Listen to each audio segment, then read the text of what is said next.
mind, right? Black people need to be seen as equals in this world. You know, we had to fight just to be recognized as a full citizen in this country and not three-fifths. The world is now seeing what we've known for so long in the culture and in the community. The one way that we can fight is obviously voting. Talk to me about what voting means to you. I hear people all the time talking about one vote doesn't matter and that voting doesn't make a difference. If that's true, why do they work so hard to suppress the black vote? Because they understand the power of the vote. And so it's time that black people collectively also understand the power of their vote. And not just on a national level, because a lot of times we only have this conversation every 4 years. People need to be very much involved in their local politics. They need to understand who their elected officials are, where they stand on issues that affect you, and you need to use your vote to either support the ones that care about you and your condition, or to elect people who do. A newer initiative that we're dealing with is educating felons, right? So in the state of Texas, if you're a felon, right, if you've been to jail or to prison, and but you're no longer on probation or parole, you have the right to register to vote. Another thing that was just brought to my attention, there's an initiative called Orange, which is happening not just in Houston, but all over the country. If you're in jail currently during pretrial, but you have not been convicted, like you're still in jail waiting for your day in court, you are still eligible to vote. And you said something so key. They work so hard to hope that we stay uninformed, but more importantly, to suppress the black vote.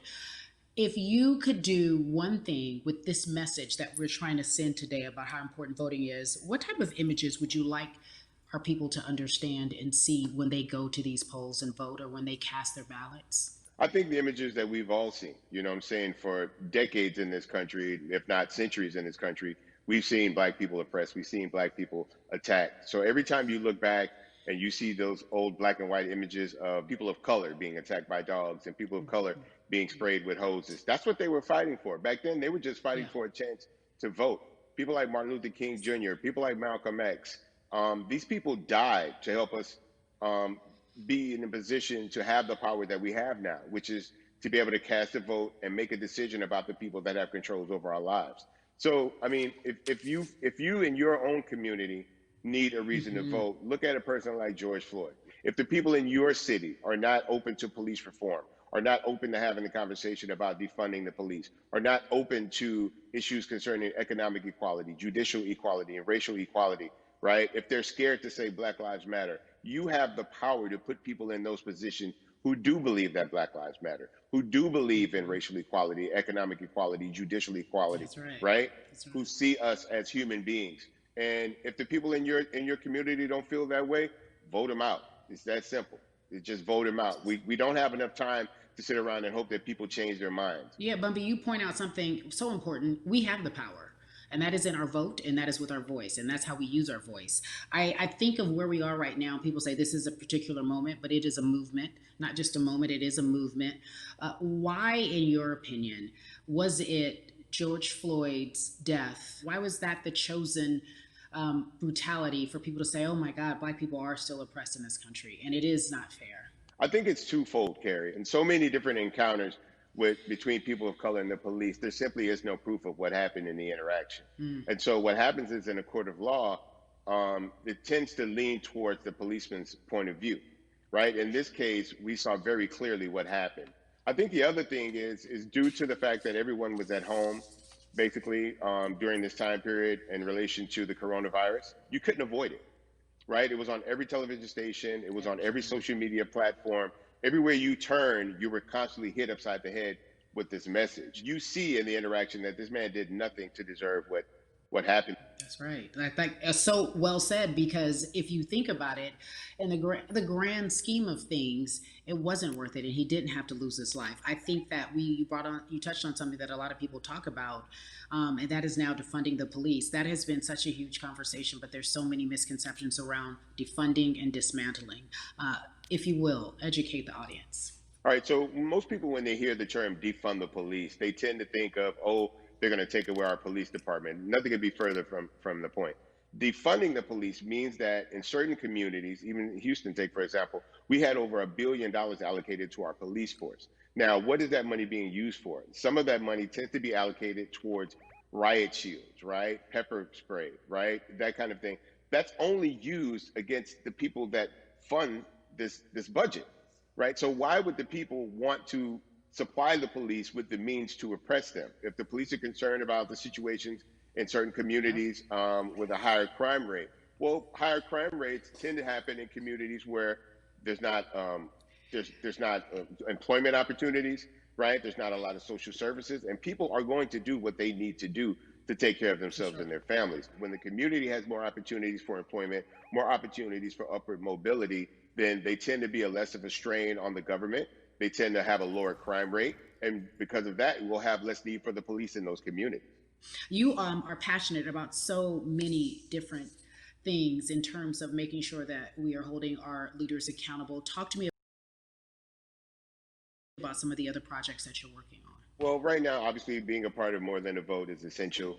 We're dealing with primaries in this country right now, and we just want to educate people. We want to inform people because people are tired, they're angry, they're concerned, and they want information and they want action.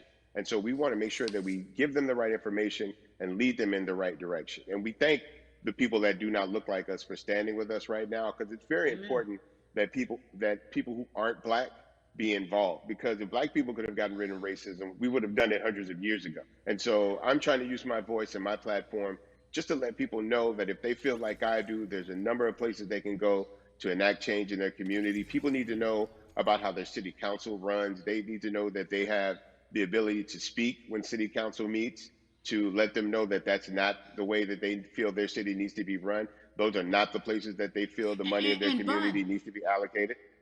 and Bubby, even a step further, they can run for office in their local community. They can run for positions. Like people act like they leave it up to somebody else. If you're upset, it's not hard to get on the school board. It's not hard to be a part of the city council. It really isn't. And depending on how small your town is, you could be a mayor. It's the power is with the people, and we need to just know that that's happening.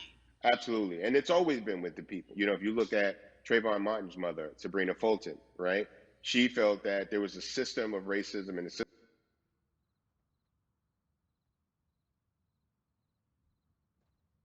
elected position and became president.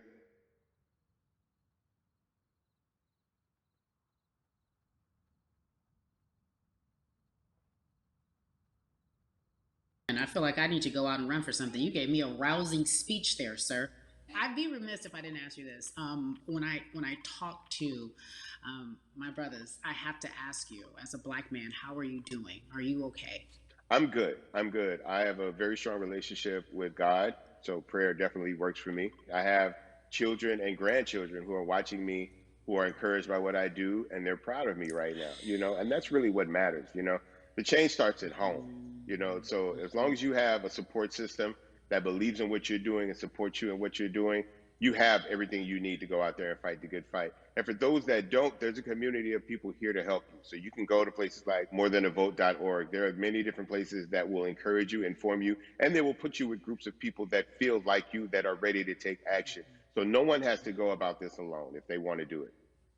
Yeah, yeah. We're stronger together. People have been saying it, but that has much more meaning now that we're in our movement, not just this moment. Bumby, it has been an education, always a pleasure. Thank you so much. I appreciate you. Keep fighting the good fight. Keep up the good fight.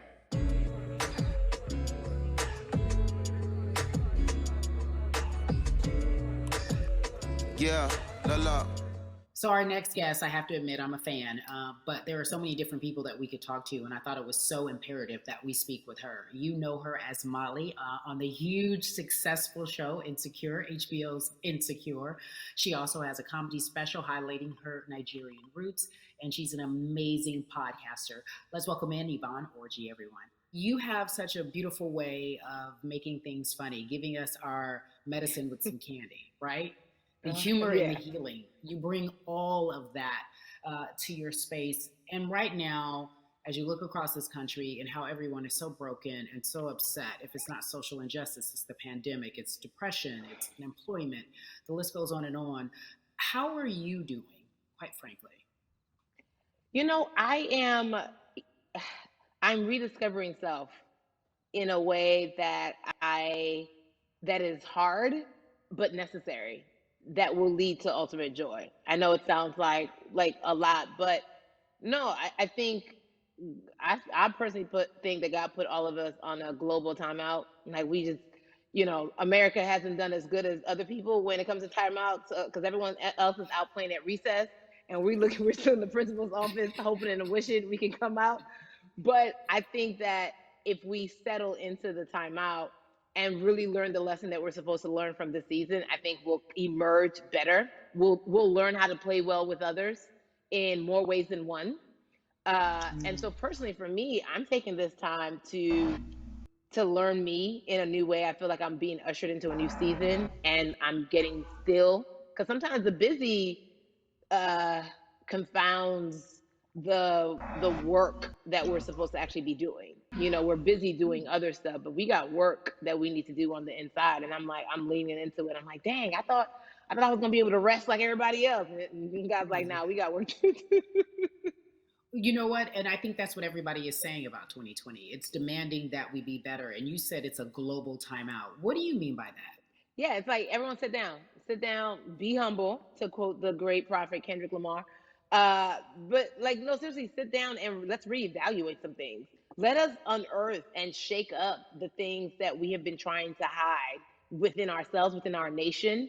I think America is going through an unraveling right now, a much needed, a much necessary one. And I think all eyes on us, right? There is no, oh, I was on the subway for an hour, so I didn't miss that thing that happened. No, everybody was home. Everybody, was watching when George Floyd died, and everybody, no one could hide it. Everyone was watching when Amy Cooper called the cops. Like this is a time where it's like, oh, we can't pretend it away.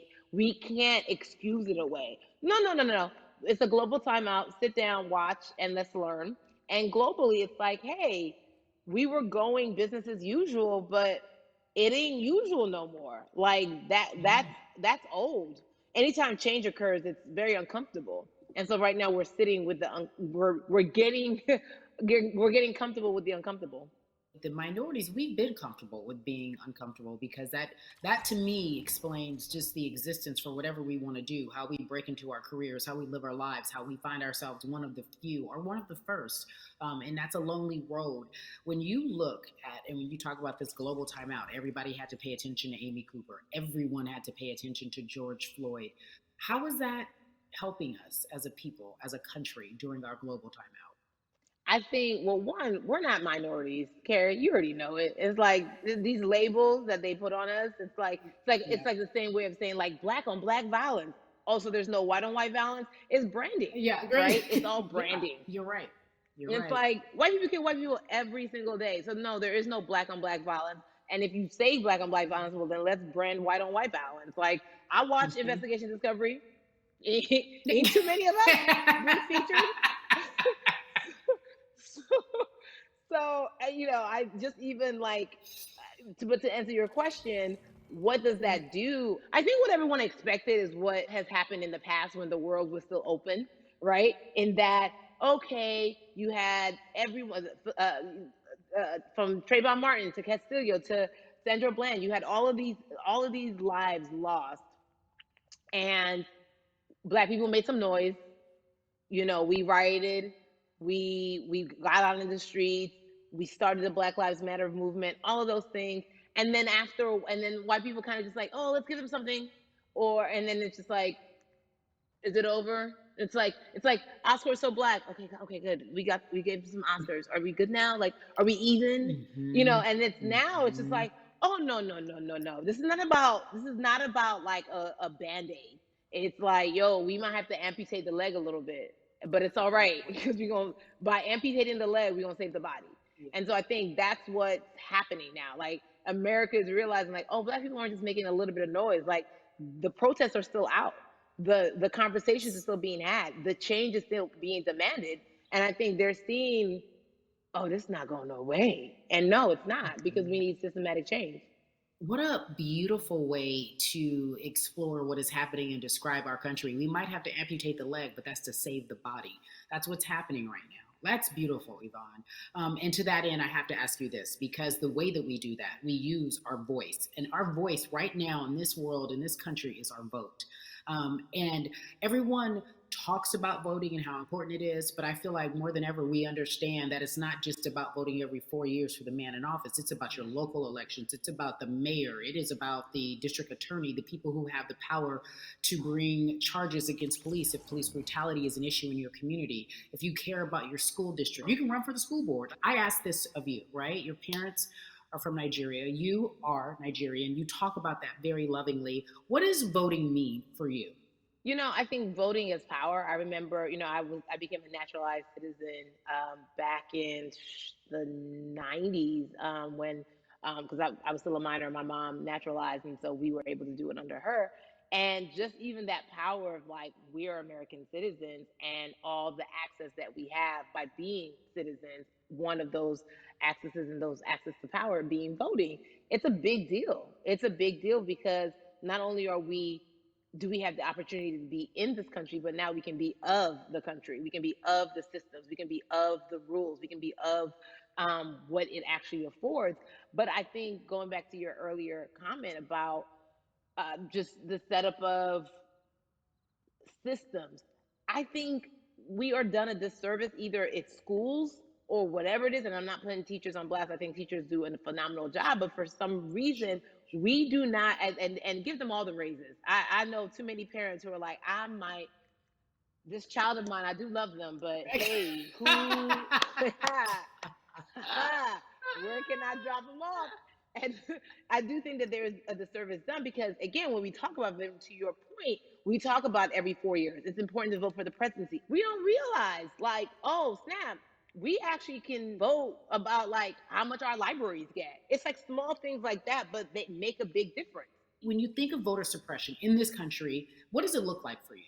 It's the systems. When we talk about voter suppression, we also talk about systematic racism, right? It's all the systems that set up, and we've normalized. Okay, maybe your job will give you a half day, or maybe you'll be able to get this luxury. It shouldn't be a luxury. It should be built into the system. It should be built into the fabric of how we vote.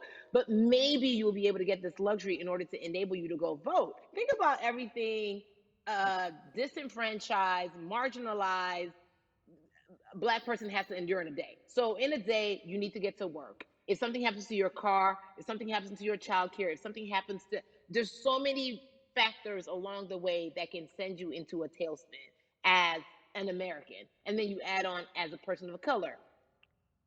If you're just trying to get to vote and you already have to go through all of these hurdles and hoops in your everyday life, imagine the one day when your voice really is supposed to matter the most in this country. But then you also see all the times that you tried to have your voice matter and then it's been shut down, repressed, told it doesn't matter. And then you're kind of like, what's the point? How do we keep hope though? If I'm watching this right now, I want to I how do we as a people stay hopeful? How do we believe in the promise that these quote unquote forefathers have given us? Because have you met Black people? By default, like hope is infused in our DNA. Like you said, like by like if we haven't been broken now through, be it through You're right. slavery, through Give it to me. Give capitalism, it to me. through Give it to me. colonization, through Yeah, segregation, you're right. through I mean, listen, the history of Black people in this country is at one point we were 3/5 the people. Mm-hmm. That's it. And one thing, That was a written law. And look at us now. We are whole. We are Black girl yeah. magic. We are Black boy joy. We are, what I'm saying? Mm-hmm. What I think about in terms of giving us hope, right? We're making a lot of people nervous right now, Carrie. We're Oh, making a girl. lot of people Ben. nervous right now because they're like, dang, we put all these obstacles in their way, and these jokers are resilient. But that should give us hope. That should give us hope that, like, we can't stop, won't stop. I mean, I went to the school of Diddy, you know what I'm saying? Hashtag, Harlem shaking it right now. Can't stop, won't stop. And I think that's our motto. We can't stop voting and we won't stop voting. We can't stop marching and we won't stop marching. We can't stop thriving and we won't stop thriving. To that end, because you led me directly there, I've been asking everyone who's appeared on this platform, what does activism look like? And I feel like back in the day, we had an idea. Yes, it is marching. Yes, it Yeah. is protesting. Yes, it is speaking out against things that we feel are not right or unjust. But talk to me about what activism looks like for Yvonne Orji. Listen, activism, I think the beauty of activism is that it has many faces, right? You're going to have the people on the front lines. Like, you know what? Martin Luther King marched, but there were a lot of women who were in the homes like, hey, BT Dubs, when they come back, this is how we support all the people who are marching on the front lines. And we're going to be here doing what we know to do best here. And you know what? Somebody needs to bail them out of jail so now we need to be in the community, getting money or whatever it is. So it's like everybody has a position to play. And so play your position like a shortstop, bruh. So whoever you are and whatever you do, play your position. So activism could look like, you know what? I'm not the one that's built to be on the front line, but you know what? My pockets go deep, so I'm gonna support the people on the front line. I'm a comedian. Black joy is a form of activism. There's always a call for entertainers or celebrities that have the platform to do something. Why aren't you speaking out? I'm not a believer in thinking that it's mandatory. Like you said, everyone can be an activist and be activated in different ways. But talk to me about the connection. Talk to me about the marginalization in your world and how you feel like it even inspires you to say more and use your platform to do more. Beneath the surface of what we do, like Niecy Nash says, it's the who, right? The who is the person who's going to be like, hey, let me call this out. Either blind racism in terms of overt racism, in terms of ways that we can be better, in terms of ways that we can actually be more uplifting to the community that you may not even realize that you're serving. Before I let you go, talk to me about the urgency, in your opinion, for people to vote, our people to get out and vote this coming election. Yeah, I mean, guys, guys, guys, if you think you're tired now, I'm telling you right now, we cannot take this sitting down. We can't take this jokingly. I understand that it may be hard to figure out who to vote for, but at the end of the day, we got to vote for our families. We got to vote for our legacies. We got to vote for continued progress. We have to vote for upward mobility. We have to vote for equality in a way that is long lasting. And if we succeeded before, we can do it again. You talk about the whole. This is the time. This is not the time to give up. This is not the time to pretend a way that we haven't made progress. We have. There's still much more to be done. And you know what? We might have to get to a point where we pass the baton to our children and our children's children, but we still have work to do now for that generation. Yvonne Orji, you are everything. You are Molly, but you are not Molly. But I love you so much as Molly on HBO's Insecure. You are an amazing podcaster, Jesus and Joloff. Shout out to Lovey. And then we also have movies. Like you, the world. You're a model, a cover model. Also, wait, don't let me forget your hugely successful stand-up comedy special on HBO. Girl, you're doing it all, and I am so grateful. You are truly the dream, not just the American dream. You're the black girl, brown girl, do it all dream, the immigrant dream, everything. You're a beautiful, beautiful soul. I really, really mean that from the bottom of my heart. Yvonne Orji, ladies and gentlemen, nothing but the best and excellence personified. Thank you so much, my friend. I love you so much, Mama. Mwah.